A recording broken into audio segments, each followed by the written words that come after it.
ఓం నమ శివాయ. ఓం హర హర మహాదేవ శంభో శంకర. అందరికీ నమస్కారం అండి. ఇవాళ వీడియో అనేది చాలా ఇంపార్టెంట్ అండి. ఎవరు కూడా స్కిప్ చేయకుండా చూడండి. అత్యంత శక్తివంతమైనటువంటి ఆరుద్ర నక్షత్రం మార్గశిర మాసంలో కనుక వస్తే చాలా విశేషమైనదండి. మనము కార్తీక మాసంలో శివయ్యకి పూజలు అనేటివి చేసుంటాం కదా అండి. కొంతమంది చేయని వాళ్ళు కూడా ఉంటారు. అలానే మనం మహాశివరాత్రి టైంలో కానివ్వండి, మాస శివరాత్రి టైంలో కానివ్వండి, ప్రదోషం టైంలో కానివ్వండి, శివయ్యకైతే మనం ఆరాధన అనేది చేస్తూ ఉంటామండి. ఇవన్నీ కూడా చాలా మంది మిస్ అవుతూ ఉంటారండి. ఎవరైతే శివ ఆరాధన మిస్ అయిన వాళ్ళు, అలానే శివారాధన చేసిన వాళ్ళు మార్గశిర మాసంలో వచ్చేటువంటి ఆరుద్ర నక్షత్రం రోజున కనుక మీరు తెల్లవారుజామున కనుక శివయ్యకు అభిషేకం చేసి పూజించినట్లయితే మీ పూర్వజన్మలో చేసినటువంటి పాపాలన్నీ తొలగిపోయి మీకు సాక్షాత్తు శివపార్వతుల అనుగ్రహం అనేది వస్తుందట అండి. అంతేకాదండి, శివయ్య జన్మ నక్షత్రం ఈ ఆరుద్ర నక్షత్రం అండి. ఈ ఆరుద్ర నక్షత్రంలో మనము ముఖ్యంగా మార్గశిర మాసంలో వచ్చేటువంటి ఈ ఆరుద్ర నక్షత్రంలో కనుక మీరు శివయ్యకు పూజ కనుక చేస్తే, శివయ్య నార్మల్గా అయితే మనకి కుమారస్వామికి మొదటి ప్రధాన స్థానం అనేది ఇస్తారట అండి. ఈరోజు శివారాధన ఎవరైతే చేస్తారో వారికి సాక్షాత్తు ఆ పరమశివుడు ప్రత్యేక స్థానంలో మొదటి స్థానం అనేది ఇస్తారట అండి. అంతటి విశేషం ఉందండి ఈ ఆరుద్ర నక్షత్రంకి. మరి ఈ ఆరుద్ర నక్షత్రం మనకి 2024 సంవత్సరంలో మనకి ఎప్పుడు వచ్చింది అంటే, చాలామంది ఒక్కొక్కరు ఒక్కొక్క టైమింగ్స్ చెప్తున్నారండి. మాకు క్లియర్ టైమింగ్స్ కావాలి అని నన్ను చాలా కామెంట్స్ అయితే అడిగారండి. నేను ఆ వీడియో ఇప్పటి వరకు పెట్టకపోయినా కూడా మన సబ్స్క్రైబర్స్ అందరూ కూడా చాలామంది అడిగారండి. వాళ్ళ కోసం నేను ఇప్పుడు మీకు లైవ్లో చూపిస్తున్నానండి. నేనైతే గంటల పంచాంగం వచ్చేసి టీటీడీ వారి రేలంగి తంగిరాల వారి గంటల పంచాంగం అయితే నేను అందులో ఉన్నటువంటి టైమింగ్స్ అయితే నేను మీకు తెలియజేస్తున్నానండి.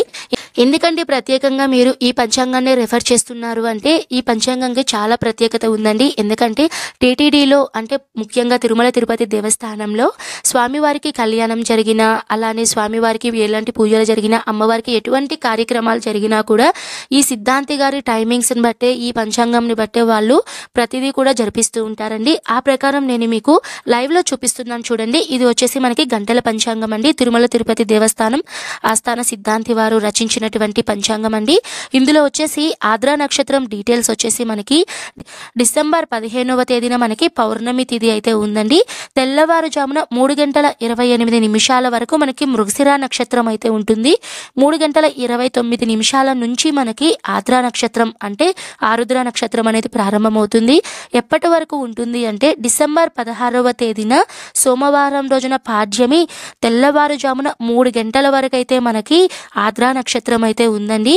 మరి ఎప్పుడు మేము శివయ్యకు పూజ చేసుకోవాలండి అంటే, నార్మల్గా అయితే మనకి తిథి కానివ్వండి, నక్షత్రం కానివ్వండి, ఆ ప్రకారం మనకి తెల్లవారుజామున ఏ తిథి నక్షత్రం ఉంటుందో ఆ రోజున ఆ తిథిగా పరిగణిస్తాం. కాబట్టి మనకి డిసెంబర్ 15వ తేదీన పౌర్ణమి తిథి ఉందండి, ఆదివారం రోజున. ఈ రోజున కుదిరితే తెల్లవారుజామునే మీరు 3 గంటల పైన నుంచి మీరు ఎప్పుడైనా సరే శివయ్యకు అభిషేకించి పూజలు అనేటివి చేసుకోవాలండి.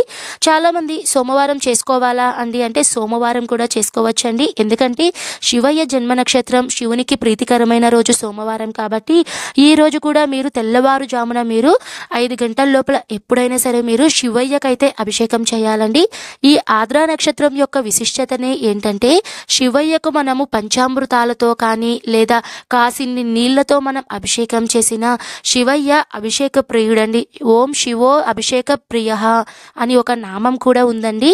కాబట్టి శివయ్యని మీరు ఎంత నిండు భక్తితో మీరు అభిషేకిస్తే, పంచామృతాలతో కానివ్వండి, వివిధ రకాల ద్రవ్యాలతో కానివ్వండి, అంటే ద్రాక్ష రసంను పండ్ల రసంతో కానివ్వండి, లేదా రుద్రాక్ష జలము, విభూది, పాలు, పసుపు, కుంకుమ, గంధం, పన్నీరు, నువ్వుల నూనె, వీటన్నిటితో కూడా మనము శివయ్యకైతే అభిషేకం అనేది చేసుకోవచ్చండి. విగ్రహం ఉన్నవాళ్ళు, శివలింగం ఉన్నవాళ్ళు తప్పకుండా ఇంట్లో మీరు అభిషేకం అనేది చేసుకోండి.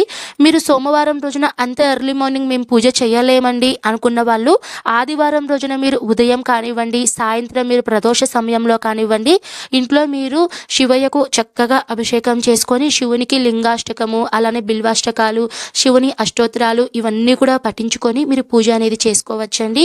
ఒకవేళ మీరు ఎర్లీ మార్నింగ్ మీరు టెంపుల్స్కి వెళ్ళి పూజ చేసుకోవాలి అనుకున్న వాళ్ళు ఈ రోజున ప్రత్యేకంగా ప్రతి శివాలయంలో కూడా తెల్లవారుజామున అంటే 15వ తేదీన ఆదివారం పౌర్ణమి రోజున ప్రతి శివాలయంలో కూడా శివునికి అభిషేకం అనేది ప్రత్యేకంగా జరిపిస్తారండి. అది మీరు వీక్షించినా కూడా మీకు చాలా మంచిదండి. కుదిరితే మీరు అంత ఎర్లీ మార్నింగ్ అయినా సరే మీరు టెంపుల్ టెంపుల్కి వెళ్ళి శివుని అభిషేకం చూసినా కూడా చాలండి. ఒకవేళ విగ్రహం లేదు మేము వెళ్ళలేము అనుకున్న వాళ్ళు చక్కగా మీరు శివయ్య ఫోటోకే మీరు పూజ అనేది చేసుకోవచ్చండి. అంతటి శక్తివంతమైనదండి. నేను క్లియర్గా టైమింగ్స్ అనేటివి కూడా తెలియచేశాను కదండి. తప్పకుండా మీరు శివ ఆరాధన అనేది చెయ్యండి. ఈ రోజున శివ ఆరాధన అనేది చెయ్యడం వలన కోటి శనివారాలు పూజ చేసిన ఫలితం అనేది వస్తుందట అండి. ఇదండి ఈ వీడియోలో వచ్చేసి మనకి మార్గశిర మాసంలో ఆర్ద్ర నక్షత్రం ఎప్పుడు వచ్చింది, టైమింగ్స్ అన్నీ కూడా తెలియచేశాను కదండి. నేను మరొక వీడియోలో ఈ ఆరుద్ర నక్షత్రం రోజున శివునికి వివిధ రకాలైనటువంటి ద్రవ్యాలతో అభిషేకం చేస్తారు కదండి. ఏ ద్రవ్యంతో అభిషేకం చేస్తే ఎలాంటి ఫలితాలు కలుగుతాయో నేను మీకు తెలియచేస్తానండి. ఓకే అండి. సర్వే జనః సుఖినో భవంతు.